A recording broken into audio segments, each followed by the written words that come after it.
السلام عليكم. تعتبر كلاب البيتبول واحدة من أكثر السلالات التي يساء فهمها بين أنواع الكلاب المختلفة حول العالم، سواء كنت تحبهم أو تخاف منهم.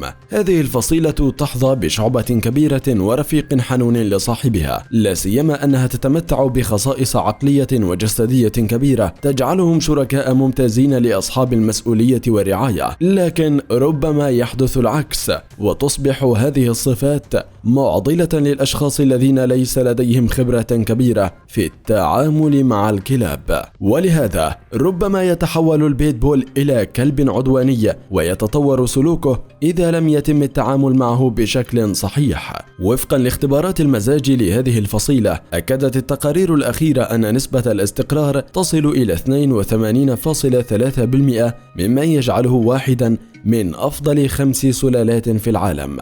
وفي فيديو اليوم سنعرض لكم أضخم 5 سلالات بيتبول حول العالم.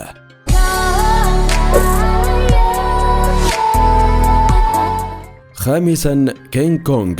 يصل وزنه إلى 150 رطلا، ويعيش مع مارلون وليسا في ولاية نيو هامبشير الأمريكية. تدرب على حمايتهم الشخصية، وهو ابن هالك الضخم الذي جعله مشهورا عندما بلغ سنة واحدة فقط، ذلك بعدما وصل لأكثر من 170 رطلا في هذا السن، وجعله يحصد ملايين المتابعين من داخل وخارج الولايات المتحدة الأمريكية. نجح الحجم الضخم لكونغ في دهشة أغلبية الأشخاص، وجعلهم يتساءلون عن سبب ضخامة هذا الكلب. وعلى الرغم من حجمه الكبير، إلا أنه يحب اللعب مع الأطفال، بل أصبحت هوايته المفضلة. يقال إن كونغ ظهر في الموسم الثالث من برنامج دوغ دايناستي، والذي حصد أكثر من 150 مليون مشاهد على يوتيوب وعلى فيسبوك. رابعا، إليس كيكوا. يصل وزنه لأكثر من 150 رطلا، ويتواجد في الولايات المتحدة الأمريكية. يبلغ طوله حوالي 61 سنتيمتر، وعرض رأسه فقط تزيد عن 66 سنتيمتر، مما يجعله يشبه الدب العملاق. على الرغم من حجمه الكبير، إلا أنه يحب اللعب والجري مع ملاكه.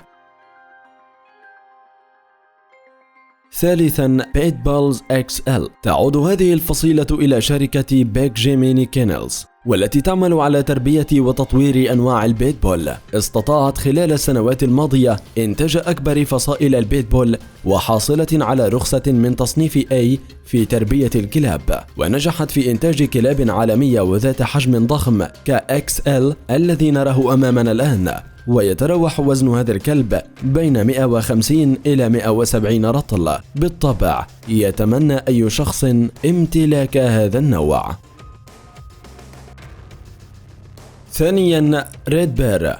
يعرف أيضا باسم أمريكان بولي، يشتهر بمظهره القاسي والمخيف، ويتراوح وزن هذه السلالة بين 163 إلى 175 رطل، ويتواجد في الولايات المتحدة الأمريكية، وليس معترفا به من قبل العديد من منظمات الكلاب. يقال إن عرض رأس هذا النوع من البيتبول يصل لأكثر من 76 سنتيمتر، بينما يصل طوله إلى 53 سنتيمتر، مما يجعله مميزا عن أي نوع آخر من فصيلة البيتبول، بل يعد الأكثر تطرفا في العالم كله.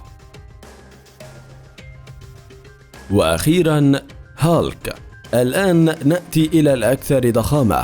يعتبر هالك هو أكبر بيتبول في العالم، يزيد وزنه عن 173.4 رطل، ولا يزال ينمو. يعتبر أكبر ب4 مرات من الحجم العادي لكلب البيتبول، ويحب اللعب مع أطفاله الصغار، ويقوم بتدريبه كل من مارلون وليسا، وكما ذكرنا لكم في سلالة الكينغ كونغ. لهذا يعتبران أكثر مدرب الكلاب احترافا في أمريكا. يقال إن هالك يأكل يوميا ما يصل إلى 4 رطل من اللحم المفروم، ويعيش مع أكثر من 12 كلبا داخل مزرعة تقدر مساحتها ب150 فدانا، وهذه المزرعة توجد في ولاية نيو هامبشير. وعلى الرغم من مدى قسوة هالك، إلا أنه يتعامل بلطف مع صغاره، ونظرا لحجمه الضخم شارك هالك في العديد من العروض مقابل المالك، مما يعني ربحا إضافيا للعائلة. أصدقائي، إلى هنا وصلنا لنهاية الفيديو، ننتظر تعليقاتكم، كذلك لا تنسوا الاشتراك في قناتنا وتفعيل زر الإشعارات ليصلك كل ما هو جديد من فيديوهاتنا الرائعة. إلى اللقاء.